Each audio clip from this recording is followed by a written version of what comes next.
ఇక్కడ రావటం జరిగింది.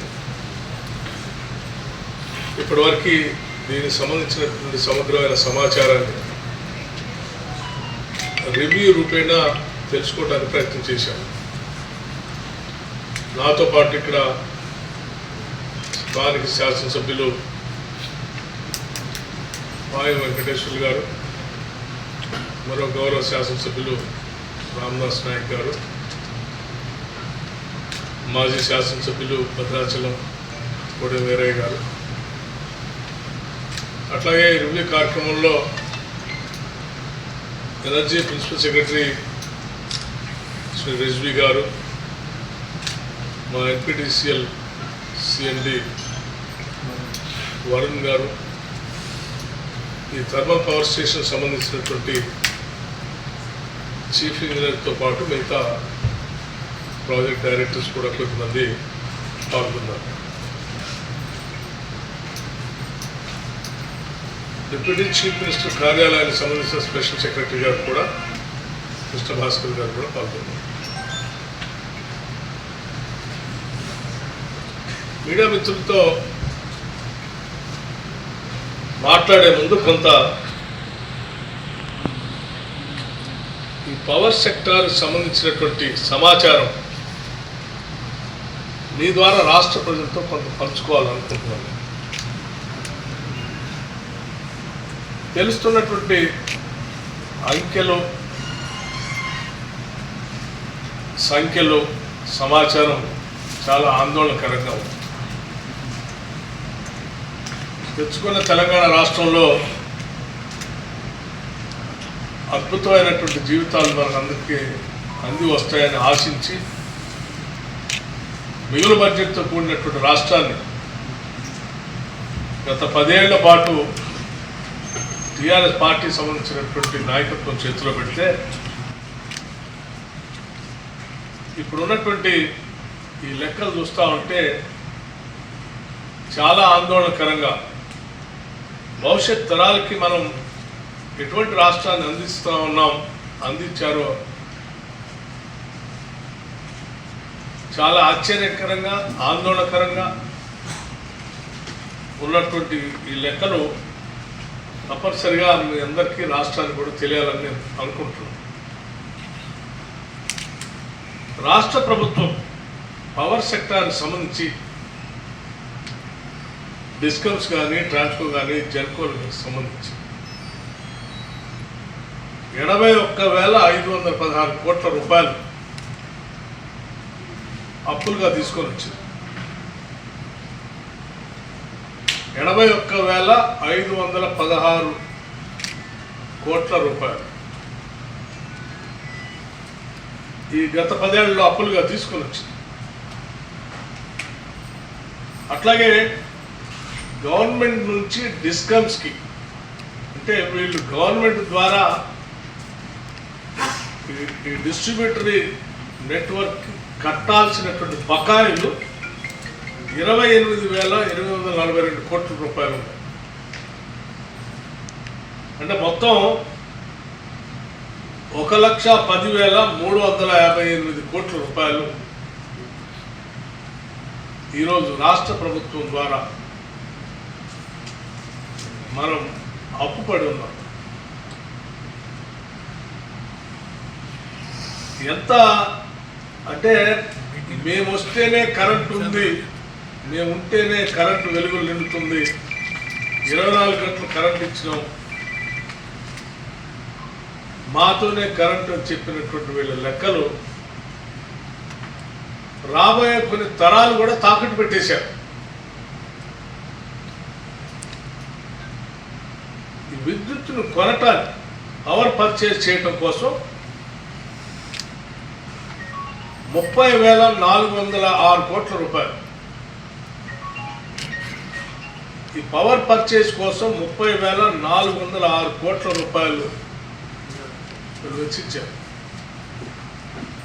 అట్లాగే సింగరేణి నుంచి పవర్ పర్చేజ్ వాళ్ళకున్న బకాయిలు, సింగరేణి కట్టాల్సిన పవర్ పర్చేజ్ బకాయి 19,431 కోట్ల రూపాయలు. అట్లాగే జెన్కోకి పవర్ పర్చేజ్ కింద కట్టాల్సినటువంటి ప్రభుత్వ బకాయి 9,743 కోట్ల రూపాయలు. మొత్తం పవర్ పర్చేజ్ పేరు మీద రాష్ట్ర ప్రభుత్వం కట్టాల్సినటువంటి బకాయి 59,580 కోట్ల రూపాయలు. 59,580 కోట్ల రూపాయలు పవర్ పర్చేజ్ పేరు మీద ఈ రాష్ట్ర ప్రభుత్వం బకాయి పడినటువంటి అప్పు. 2014 నాటికి ఒకసారి ఆలోచించి ఆనాటి ప్రభుత్వాలు మొత్తం పవర్ పర్చేజ్ కోసం ఉన్నటువంటిది 7,259 కోట్ల రూపాయలు మాత్రమే. ఈ రాష్ట్ర విభజన జరిగే నాటికి పవర్ పర్చేజ్ పేరు మీద ఉన్నటువంటి బకాయి కేవలం 7,259 రూపాయలు మాత్రం. 9.5 ఏళ్ళు 10 ఏళ్లలో 59,580 కోట్ల రూపాయలు కేవలం పవర్ పర్చేజ్ కోసం ఖర్చు పెట్టింది కొన్నది. ఇంత పెద్ద మొత్తంలో అప్పు చేసి కరెంటు కొట్టడానికి ఇంత నేను భద్రాద్రి థర్మల్ పవర్ స్టేషన్ పెడుతున్నా, యాదాద్రి పవర్ స్టేషన్ పెడుతున్నాని దానికి అప్పు, దానికి ఆ రెండింటికి 50,000 కోట్లు. మళ్ళీ ఏడ చూసినా అంటే అన్ని వచ్చిన ప్రతి డిపార్ట్మెంట్ని అప్పుల రూపేణా తాకట్టు పెట్టి రాష్ట్రాన్ని సమాజాన్ని అత్యంత భయంకరమైన ఆందోళనకర పరిస్థితుల్లో రాష్ట్ర ప్రభుత్వం గత ప్రభుత్వం నెట్టేసింది. అందుకే వాస్తవ విషయాలన్నీ కూడా మేము మొన్న సాధ్యమైనంత మేరకు శాసనసభలో బయట ప్రజలు చెప్పడం కోసం ప్రయత్నం చేశాం. వైట్ పేపర్, శ్వేతపత్రం రూపేణ ఈ ఆందోళనకరమైనటువంటి ఇన్ని వేల కోట్ల రూపాయల అప్పులు చూస్తూ ఉంటే ఒక్కో శాఖకి ఈ రాష్ట్రాన్ని మళ్ళీ తిరిగి ట్రాక్ మీద పెట్టాలంటే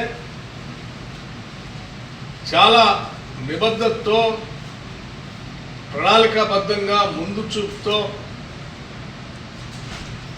ఆలోచన చేసి దీన్ని అడుగులు ముందు వేయాల్సినటువంటి అవసరం ఉంది. కాబట్టి ఒక్కరోజు కూడా నిరుపయోగంగా పెట్టకుండా సాధ్యమైనంత మేరకు డిపార్ట్మెంట్ అన్నింటినీ కూడా రివ్యూ చేస్తూ కేవలం రాజధానిలో ఉండి కాకుండా క్షేత్రస్థాయిలో ఆయా ప్రాంతాల్లో ఎక్కడెక్కడైతే ప్రాజెక్టులు ఉన్నాయో వాటి దగ్గర కూడా వెళ్ళి ఉన్నటువంటి సమగ్రమైన సమాచారాన్ని తీసుకొని సాధ్యమైనంత మేరకు వాస్తవ పరిస్థితులన్నీ రాష్ట్ర ప్రజలకి, ఈ స్టేక్ హోల్డర్స్ అందరికీ చెప్పి ఇది మన రాష్ట్రం, మన ముందు ఉన్నటువంటి పరిస్థితి, మనం వేసుకోవాల్సిన గోళ్ళు, భవిష్యత్తులో మనం నడవాల్సిన పరిస్థితి, బాట, వాటన్నిటిని కూడా సక్రమంగా వేసుకొని ముందుకు పోవటం. సూపర్ క్రిటికల్ టెక్నాలజీని వాడుకుని సాధ్యమైనంత వరకు రా మెటీరియల్ మ్యాక్సిమం యూటిలైజేషన్ తెచ్చుకోవటం కాకుండా పర్యావరణానికి ఇబ్బంది లేకుండా ఉండేటట్టుగా ప్రపంచవ్యాప్తంగా ఉన్నటువంటి మేధావులు, పాలకులు, అభివృద్ధి చెందిన దేశాలన్నీ కూడా సూపర్ క్రిటికల్ టెక్నాలజీలో పోవాలని చెప్పి స్పష్టమైనటువంటి మార్గాలు నిర్దేశించినప్పటికీ, అలాగే భారతదేశంలో కూడా 2017 కల్లా గతంలో పెట్టినవి ఉంటే కూడా వాటిని కూడా తొలగించుకొని అప్డేట్ చేసుకోవాలని చెప్పి ఆనాటి యూపీఏ ప్రభుత్వం 2017 కల్లా చేస్తామని చెప్పి ప్రకటించినప్పటికి కూడా కొత్తగా పెట్టే దాంట్లో కూడా సబ్ క్రిటికల్ టెక్నాలజీ పెట్టి ఆ లక్ష్యాలకి లేకపోతే ఆ సూచనలకి అఘాతం కలిగించేటట్టుగా పెట్టినటువంటి ఈ సబ్ క్రిటికల్ టెక్నాలజీ పెట్టిన భద్రాద్రి పవర్ ప్రాజెక్టు డెఫినెట్గా ఇది భారంగా మారిందని చెప్పడంలో నాకేం అభ్యంతరం లేదు. రా మెటీరియల్ కాస్ట్ ప్రొడక్షన్ పెరుగుతూ ఉంది, పర్యావరణానికి ఇబ్బంది పడుతూ ఉన్నాం. 30 ఏళ్ళు ఈ బాధని భరించాల్సి ఉంటుంది. ఈ లైఫ్ 30 ఏళ్ళు అంటే ప్రతిరోజు, ప్రతి నెల, ప్రతి సంవత్సరం దీని మీద పడేటువంటి ఖర్చు అంతా కూడా రాష్ట్ర ప్రజలు మోయాల్సిన పరిస్థితి వస్తుంది. ఇటువంటి క్లిష్టమైనటువంటి పరిస్థితులను కూడా అధిగమించడం కోసం ఇక్కడ పనిచేసేటువంటి సీనియర్ సిబ్బంది కానీ, లేకపోతే వీళ్ళ తగు సూచనలు ఇచ్చేటువంటి ప్రభుత్వ సిబ్బంది కానీ అధిగమించడం కోసం ఏ రకమైనటువంటి చర్యలు తీసుకోవాలో స్పష్టంగా వారికి కొన్ని మార్గదర్శక కార్యక్రమాలని వారందరికీ చెప్పడం జరిగింది. భవిష్యత్తులో వీటిని అధిగమించే కార్యక్రమం చేస్తామని చెప్పి మీ అందరికీ తెలియజేస్తూ ఈ కార్యక్రమంలో పాల్గొట్టుకోవడానికి వచ్చినటువంటి మీ అందరికీ ఇక్కడ ఉన్నటువంటి స్నేహితులందరికీ కూడా నేను ధన్యవాదాలు తెలియజేస్తూ సెలవు తీసుకుంటాను. మరిన్ని వీడియోస్ కోసం ఛానల్ ని సబ్స్క్రైబ్ చేయండి. లేటెస్ట్ అప్డేట్స్ కోసం వాట్సాప్ ఛానల్ ని ఫాలో చేయండి. అండ్ లింక్ డిస్క్రిప్షన్ లో ఉంది.